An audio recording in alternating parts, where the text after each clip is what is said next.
আসসালামু আলাইকুম বন্ধুরা, যারা অল্প বাজেটে লোহার দরজা বানাতে চান তাদের উদ্দেশ্যে ভিডিওটা করানো হয়েছে। আপনারা চাইলে নিউ মডেল দরজা প্রতি কেজি হিসাবে বানাতে পারেন।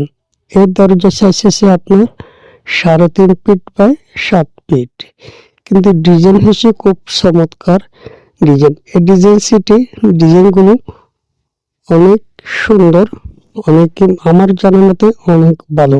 আপনারা অবশ্যই কোন সাইজের দরজা বানাতে চান কমেন্টে মতামত দেবেন। এই দরজা যদি প্রতি কেজি 130 টাকা হিসাব করলে দাম আসে মাত্র 7,200 টাকা। এর দরজা ওজন হচ্ছে আপনার 55 কেজি। আপনারা চাইলে আরো কম ওজনে লোহার দরজা বানাতে পারেন, কিন্তু আপনারা অবশ্যই একটি লাইক দেবেন আর কমেন্টে মতামত জানিয়ে দেবেন। লাইক দিলে আপনাদের জন্য ভিডিও বানাতে ভালো লাগে। আল্লাহ হাফেজ।